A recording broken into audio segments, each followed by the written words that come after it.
The B&T Kitchen. I'm Tommy. I'm B. This is episode 1. We are going to have for you high energy almond balls, and we decided to put together a nice kitchen series for you called B&T Kitchen to show you healthy options for the entire family, from the single guy or girl to the family of 5. I have 5 kids. And 5 I'm kids right here. In the kitchen all day. All day. Basically.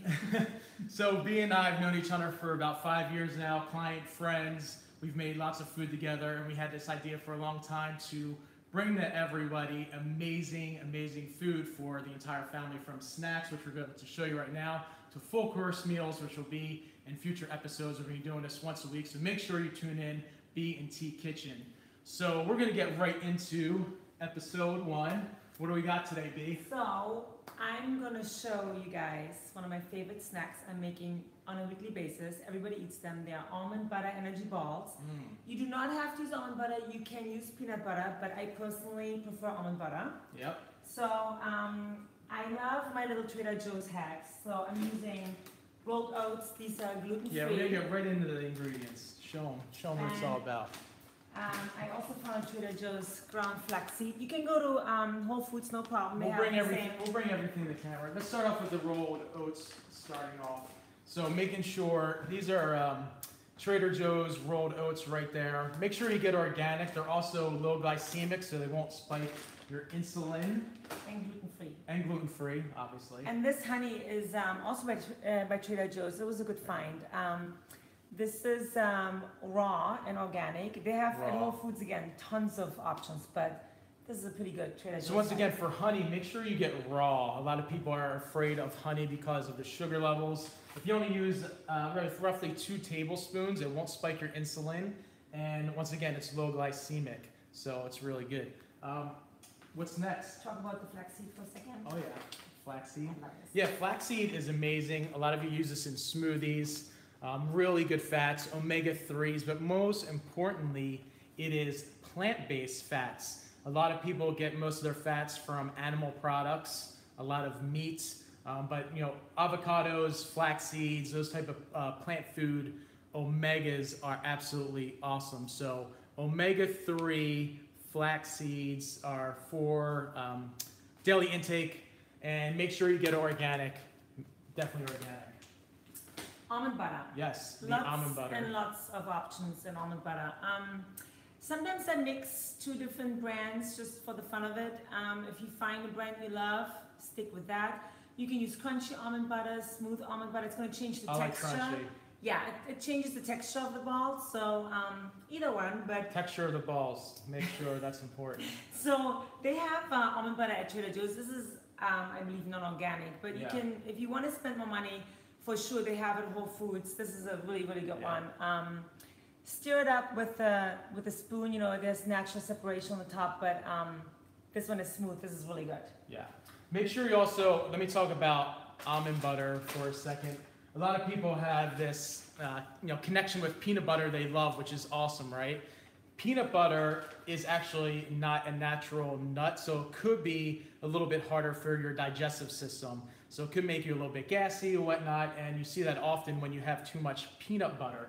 So peanut butter is not a natural nut. It's fine. You're going to still get the same fats. You can use it, but it's just something to watch out for if you have a little bit of an allergic reaction to it. The almond butter is just awesome. Some people don't like a taste. It might be acquired. If you want raw or sprouted, that's definitely the highest level of almond butter. You're going to get the most dense fats out of it. The most absorption for that fat intake. But one thing to note, make sure you get low sodium or no sodium in any fats with the butters that you want. So you want to get unsalted if you can.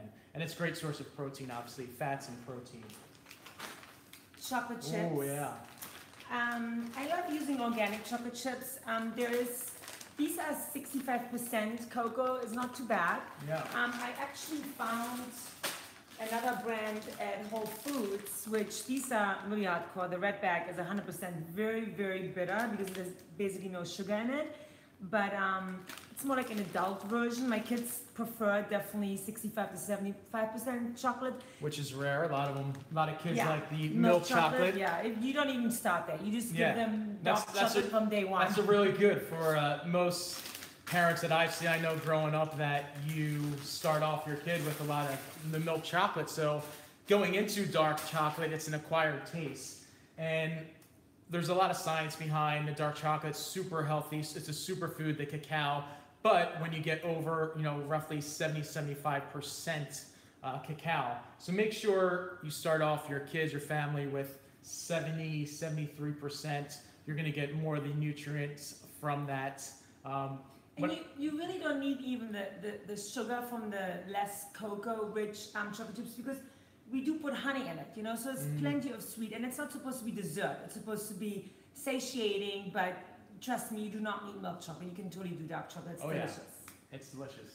And a quick chocolate fact, which I was telling you earlier. That one was a good Americans eat on average 12 pounds of chocolate a year. So think about that. If you're eating 12 pounds of chocolate, you may as well make it good chocolate that's actually healthy for you. And worldwide, $75 billion the chocolate industry. So if you're going to eat chocolate, choose wisely. Go over 70%. And once again, like she said, when you're mixing it with a little bit of honey and other stuff, you're not going to really get that taste below 70% anyway. So here you can see neatly organized, very simple. I have the oats, dark chocolate chips, the almond butter, honey in the middle, the ground flax seeds, and I sprinkled a little bit of Maldon sea salt over it. It just makes it like gives it a little something special. You can add, if you make these over and over again like I do, you can add something else to it. Some additions now. Couple optional ingredients. Yeah. My kids like pumpkin seeds. These are actually roasted and salted. Don't get those. I need to buy like raw ones. But I roast them myself on a baking sheet and cool them down for 10 minutes, and I put them in there. Another kind of, this is not gluten-free, but it's really delicious. It's a coconut granola you can buy at Trader Joe's. And you can put maybe like 2 tablespoons of this stuff, and it changes up the texture of the balls, and it gives it like a little coconut flavor. All about the texture once again. Yeah.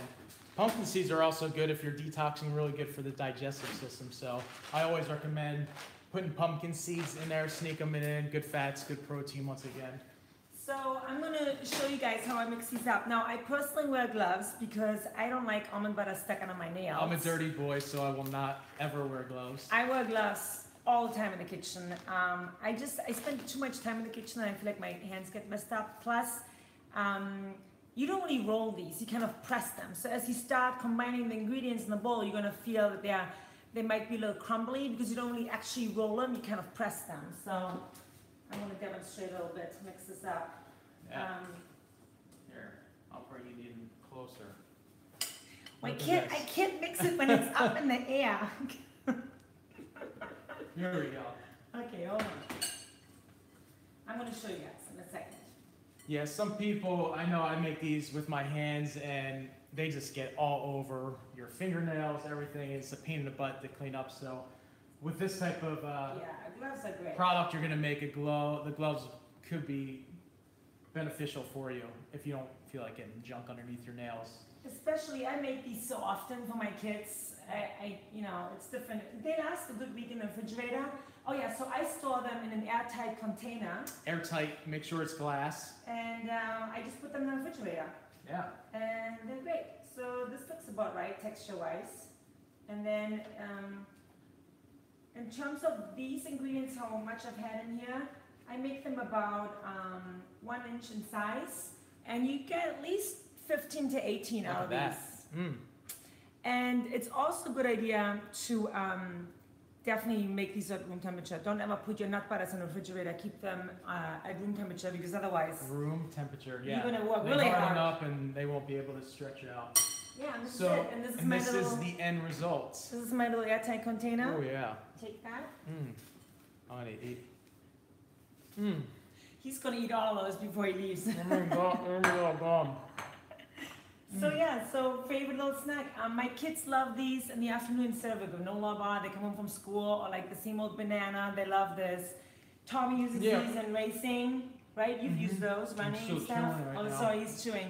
So it's just a great little, you know, when dinner gets close and you're hungry and you want a little something, it's satiating. It's like a good little treat, and it's not like you feel bad about it. It's like healthy. Yeah, you know, this is an amazing option, whether, you know, you eat something mid-morning, breakfast, maybe even the first meal of the day. If you're fasting, it could be a really good option because it's high in fat, low glycemic. It does have a little bit of carbs in there, but it won't spike your insulin levels.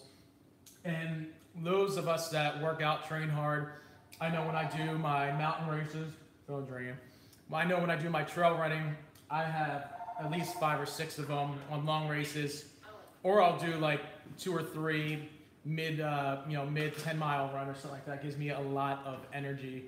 But besides that, midday snack, also like you said, for the kids, and a lot of people out there have 2-year-olds, 5-year-olds, 12-year-olds. You think those are for everybody? Everyone can eat those? I mean, I think you definitely want to make sure your baby, if you have young kids, is at least a year old, so you're more aware of like allergies. My youngest just turned 2. He eats those.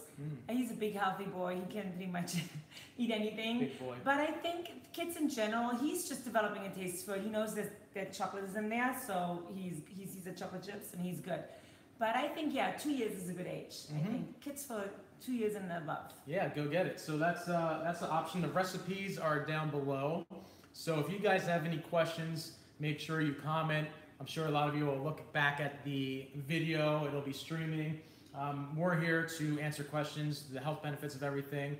And make sure you like our page, B&T Kitchen, because eventually we'll just be posting all the videos, ingredients, recipes, and cool facts there. So that's it for episode 1. We will see y'all next week for episode 2.